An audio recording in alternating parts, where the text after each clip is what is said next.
Justo después del matrimonio apresurado entre David y Betsabé, nació el primer hijo de la pareja, un niño cuya llegada cargaba un peso invisible. Para muchos en el palacio, el nacimiento de un heredero era motivo de alegría.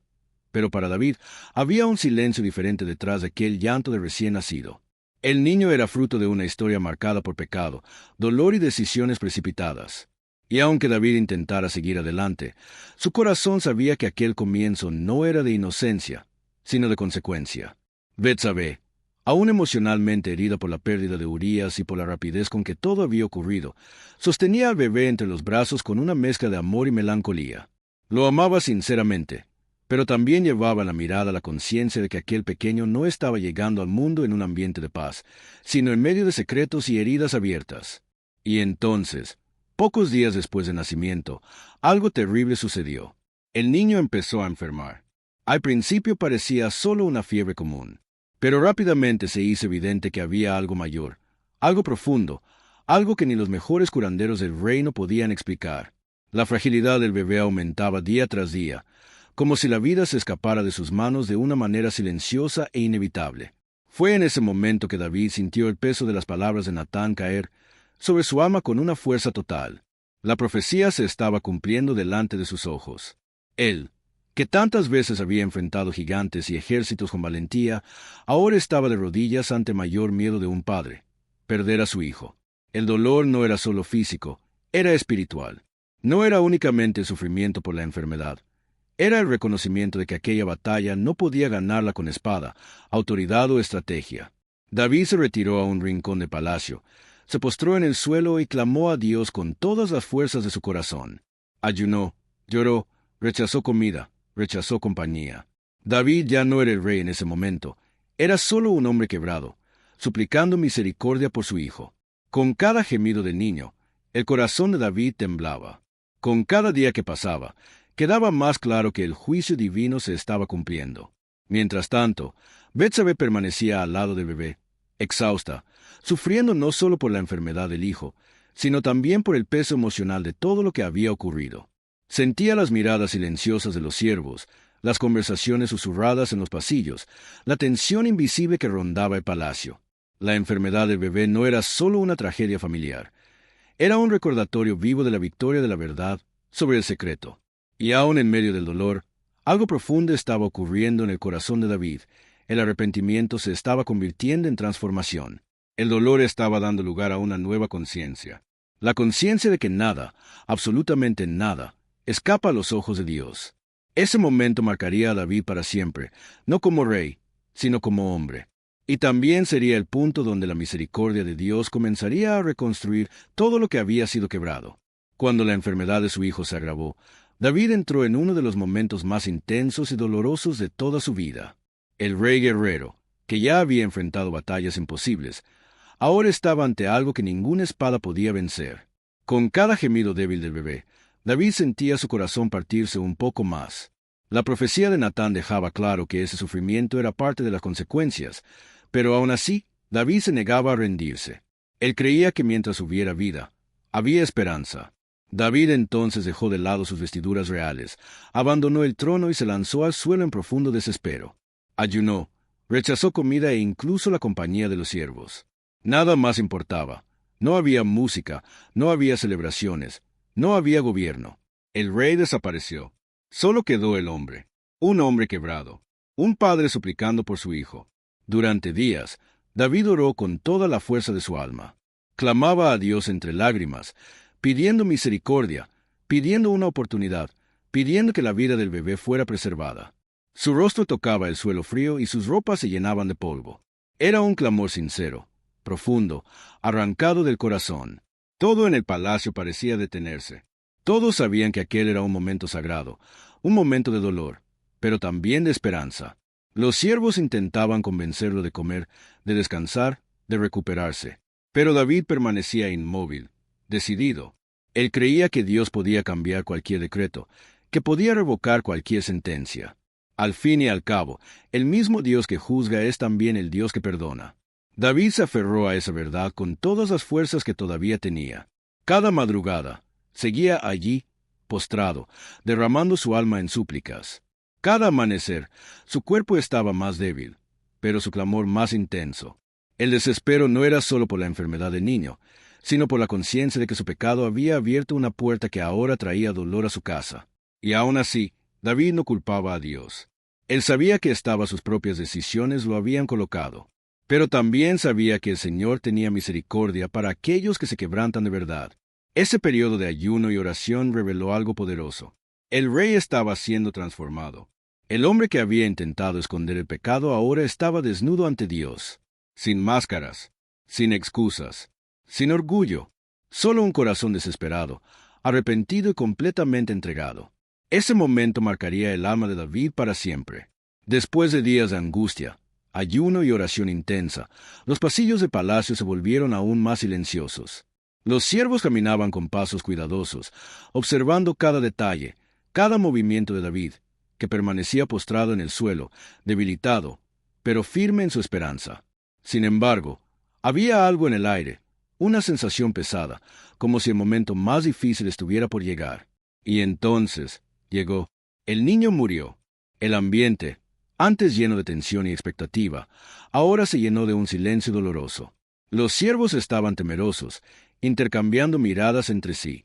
Sabían cuánto había luchado David en oración. Sabían cuánto había suplicado día y noche. Sabían lo frágil que estaba.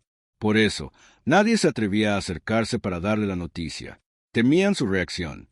Temían que se derrumbara. Temían que el peso de la verdad fuera devastador. Pero David lo percibió. Notó los susurros, la duda, los rostros caídos. Y con voz débil, pero firme, preguntó: ¿El niño ha muerto? Sin alternativa, los siervos confirmaron. Y entonces sucedió lo inesperado. Lo que todos pensaban que resultaría en un desespero absoluto no ocurrió. David se levantó del suelo. Se puso de pie con dignidad, aunque visiblemente marcado por el dolor. Se lavó el rostro, cambió de ropa, se ungió la cabeza y, sorprendiendo a todos, caminó hacia el santuario para adorar a Dios. No para reclamar, no para acusar, no para preguntar por qué, sino para adorar. La reacción de David sorprendió a los siervos y seguramente también tocó el corazón de Dios, porque ese gesto reveló algo que solo el sufrimiento profundo puede mostrar: un corazón verdaderamente quebrantado y transformado. David explicó con sencillez y humildad: mientras el niño estaba vivo, yo ayuné y oré, porque pensaba, tal vez el Señor tenga misericordia y permita que el pequeño viva. Pero ahora que ha muerto, ¿para qué seguir ayunando? Yo no puedo traerlo de regreso. Pero un día yo iré a él. Esas palabras revelaron a un David más maduro, consciente y rendido. La muerte del niño no fue solo el final de una vida corta, fue un punto de giro espiritual, un marco de arrepentimiento, una señal de que Dios estaba reconstruyendo la historia a partir de los pedazos. El dolor era real, pero la fe también lo era. David no volvió a ser el mismo. No salió más ligero, salió más profundo. Mientras todo el palacio observaba el sufrimiento de David, existía otro dolor igual de profundo, pero mucho más silencioso: el dolor de Betsabé. Un dolor que no resonaba por los pasillos como el llanto de David, sino que ardía por dentro, sin testigos, sin palabras y sin espacio para ser comprendido. Betsabé llevaba dentro de sí una tormenta que nadie veía. Ella había perdido a su esposo, Urías, un hombre justo, leal e inocente, y casi no tuvo tiempo de vivir su duelo. Antes de poder respirar, el destino ya la había arrastrado hacia dentro del palacio del rey, hacia una historia marcada por decisiones que no fueron suyas y por consecuencias que ahora caían sobre sus hombros. Y entonces, cuando por fin pudo sostener a su hijo en los brazos, al pequeño que podría haber sido su consuelo, su cura, su esperanza, él enfermó. Cada respiración débil del niño parecía arrancarle un pedazo de corazón. Pero a diferencia de David, Betsabé no tenía un trono, no tenía siervos a su alrededor tratando de consolarla, no tenía el derecho de exponer su dolor. Ella sufría en silencio, escondida, como una mujer que cargaba culpas que no eran completamente suyas, pero que aún así pesaban. Sentada junto a la cuna, noche tras noche, Betsabé veía el cuerpo frágil del bebé luchar por cada segundo de vida. Sus lágrimas caían sin ruido. Su llanto era bajo, contenido, como si hasta su dolor tuviera que pedir permiso para existir. Ella no ayunaba para ser vista. Ella no lloraba para ser oída. Ella simplemente sufría. Y sufría doblemente. Sufría por la pérdida inminente del hijo. y sufría por la sensación de estar sola en un caos que parecía no tener fin. Ella veía a David postrado, orando, clamando. Lo respetaba, pero también sabía que el dolor de él era diferente del suyo, porque David luchaba como rey y como padre, pero Betsabé luchaba como madre, y como una mujer herida por las pérdidas sucesivas que la vida le había entregado. La muerte del bebé atravesó a Betsabé como una espada silenciosa. Su cuerpo no cayó al suelo como el de David. Ella no rasgó vestiduras, no pronunció discursos, no tenía fuerzas para eso. Betsabé simplemente sintió que el mundo se quedaba vacío una vez más. Su vientre, que había cargado vida, ahora cargaba duelo. Su regazo, que había acunado esperanza, ahora abrazaba la ausencia. Y su corazón, tantas veces ignorado por la historia, se convirtió en el lugar más silenciosamente doloroso de todo el palacio. Pero fue en ese silencio, profundo, íntimo, invisible, donde Dios comenzó a tocar a Betsabé, no con ruido, no con señales grandiosas, sino con una presencia suave, que sana heridas que nadie ve. El dolor silencioso de Betsabé no fue olvidado por Dios. Y sería justamente de esta mujer quebrada que nacería una nueva historia, una historia que cambiaría a Israel para siempre. Después de un periodo marcado por dolor, silencio, lágrimas, la vida de David y Betsabé comenzó a tomar un nuevo rumbo. Las heridas seguían abiertas, y el duelo por la pérdida del primer hijo aún flotaba en el aire como una sombra silenciosa. Pero en medio de ese escenario, algo inesperado y profundamente misericordioso empezó a suceder. Dios no había terminado la historia de Betsabé, ni la de David, ni la de la casa de Israel. Y en un gesto de gracia que solo el cielo comprende, Betsabé quedó embarazada nuevamente. Esta vez, el embarazo no llevaba el peso de un secreto ni la marca de un pecado oculto. Llevaba algo completamente diferente: la promesa, el nuevo comienzo, la restauración. Cuando el bebé nació, todo el palacio percibió que no era un nacimiento común. Había un ambiente diferente, una luz diferente, una sensación de que Dios estaba escribiendo una nueva página. Betsabé sostuvo al recién nacido en los brazos con un amor que mezclaba alegría y sanidad. Ella, que había vivido tanto duelo, ahora sentía la esperanza renacer como un suave suspiro. Y David, al mirar al bebé, su corazón se llenó de algo que hacía mucho tiempo no sentía: paz. Cuando dieron nombre al niño, lo llamaron Salomón, que significa paz o el que trae paz. Era como si Dios estuviera declarando, en voz suave, pero poderosa, que la tormenta había pasado y que un nuevo ciclo estaba comenzando. Pero la historia no terminó ahí. La Biblia dice que Dios amó a ese niño. Esa frase, tan corta, tiene un significado profundo. Era como si el cielo mismo sonriera sobre la cuna de Salomón. Y entonces vino la promesa. A través del profeta Natán, Dios envió un mensaje especial. Salomón no sería un niño común. Sería escogido, separado, marcado por la gracia. El Señor declaró que ese hijo sería el constructor del templo, la casa sagrada que David tanto deseó construir. Un templo que sería símbolo de la presencia de Dios, de la adoración, de la esperanza y del futuro de Israel. Y más aún, Dios prometió que el reinado de Salomón sería firme, establecido, bendecido, que él tendría sabiduría para gobernar, que sería un hombre de paz, no de guerra, que su vida sería un testimonio de propósito y promesa. Para David, aquellas palabras fueron como sanidad.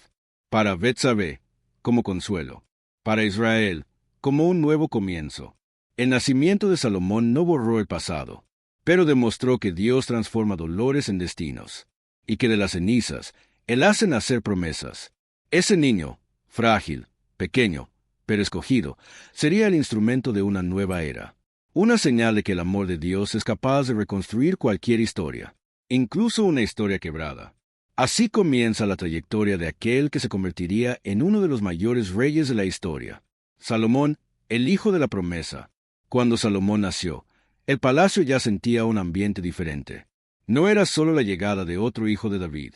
Era como si el cielo hubiera descendido silenciosamente sobre aquella casa marcada por dolor, arrepentimiento y nuevos comienzos. El nacimiento de ese niño traía una atmósfera de paz, algo que hacía mucho tiempo no se vivía allí. David y Betsabé ya habían elegido su nombre, Salomón, el hombre de la paz. Era el nombre perfecto para marcar un nuevo ciclo. Pero Dios tenía algo aún más profundo preparado. Un día, el profeta Natán regresó al palacio. Pero esta vez no vino a confrontar, corregir o traer juicio. Vino con un mensaje completamente diferente. Un mensaje suave. Un mensaje que parecía llevar el propio abrazo de Dios. Natán se acercó al bebé, miró a David y a Betsabé, y entregó aquello que cambiaría el destino del niño. Dios le ha dado un nombre especial. Será llamado Jedidías, que significa amado del Señor, punto. Aquellas palabras resonaron con una fuerza inmensa dentro del corazón de David. Amado del Señor, no solo aceptado, no solo tolerado, no solo esperado, sino amado, después de todo lo que había sucedido, después del pecado, de la culpa, de la pérdida y del dolor, Dios estaba sellando a aquel niño con un nombre que cargaba redención y favor. Y había algo aún más profundo allí. Dios estaba mostrando que Él no solo perdona, Él restaura completamente. Jedidías no era solamente un título hermoso, era una señal profética, una declaración divina, un recordatorio de que Dios ve más allá de los errores y trabaja en las ruinas. Betsabé, al escuchar ese nombre, sintió su corazón estremecerse. Era como si Dios le dijera, no te he olvidado, no te he rechazado, aún escribo historias hermosas a través de ti. Salomón crecería con dos nombres, el nombre elegido por sus padres, que representaba paz, y el nombre elegido por Dios, que representaba amor. Y esa combinación decía todo sobre su destino. Sería el rey de la paz, el hombre de la sabiduría, el gobernante que construiría el templo, el líder que mostraría al mundo que Dios toma historias rotas y las convierte en destinos grandiosos. El nombre Jedidías marcaba a Salomón como alguien especial, no por mérito propio, sino por gracia. Era la firma del Señor diciendo, este es mío, yo lo escogí. Y así, el niño que nació después de tiempos de caos se convirtió en el símbolo vivo de la misericordia divina, no solo sobreviviente, sino escogido, amado, Jedidías. Después de recibir el nombre especial dado por Dios, Jedidías, y de ser reconocido como Salomón, el niño de la promesa, su vida comenzó a moldearse en un ambiente muy diferente a que marcó el inicio de la historia de sus padres. Si antes había dolor, luto y confusión, ahora había propósito, restauración y esperanza. Y en el centro de esa nueva etapa estaba una mujer, Betsabé. Muchas veces recordada solo por los acontecimientos trágicos que la rodearon, Betsabé asumió un papel silencioso pero poderoso en la formación de Salomón. Como madre, cargaba no solo el amor natural por su hijo, sino también la conciencia de que él era un regalo de la misericordia divina, alguien que había nacido para un destino mayor. Betsabé decidió criar a Salomón con todo el cuidado, toda la delicadeza y toda la intención. Sabía que aquel niño, amado por el Señor, necesitaría crecer preparado para algo mucho mayor de lo que imaginaba. Desde temprano, Betsabé lo envolvió en un ambiente de paz, un ambiente sanado, un ambiente donde la presencia de Dios era constante. Ella evitó que la amargura del pasado cayera sobre los hombros del hijo. Lo que ella vivió, sus pérdidas, dolores y cicatrices, no se convertirían en el peso de él. Betsabé entendía que amar también es proteger el corazón de los hijos de aquello que destruyó el nuestro. Salomón creció viendo a una madre fuerte, resiliente, sabia y profundamente sensible a la voz de Dios. Ella le enseñó la importancia de la humildad, el valor del arrepentimiento, la belleza del perdón, el poder de un corazón quebrantado y, sobre todo, el temor al Señor. Cada gesto suyo tenía propósito, cada palabra tenía peso, cada abrazo tenía sanidad. Y a medida que Salomón crecía, Betsabé se aseguraba de mostrar que Dios no solo había preservado su vida, sino que había escogido su futuro. Fue ella quien lo enseñó a observar, escuchar y reflexionar. Fue ella quien plantó las primeras semillas de sabiduría en su corazón, semillas que más tarde florecerían en uno de los reyes más sabios de toda la historia. El amor de Betsabé no era un amor común. Era el amor de quien perdió un hijo y ahora cuidaba al otro con doble sensibilidad. Era el amor de quien conoció la herida, pero eligió no permitir que el dolor destruyera el mañana. Era el amor de quien miraba a Salomón y no veía solo a un bebé, sino una promesa viva. Al mismo tiempo, David, ya más maduro y transformado, observaba la manera como Betsabé criaba al niño y reconocía que Dios la había capacitado. Él veía en ella no solo la mujer que la vida le trajo de vuelta, sino a la madre que prepararía a su hijo para la gran obra de Dios. Así, Salomón creció entre dos mundos: el mundo de la realeza, con toda su responsabilidad y grandeza, y el mundo íntimo de su madre, donde aprendió lo que realmente importa. Y fue en ese equilibrio, entre trono y ternura, entre propósito y cuidado, que Betsabé moldeó el corazón de quien se convertiría en el rey de la sabiduría, el hombre que construiría el templo y el líder que marcaría la historia de Israel para siempre.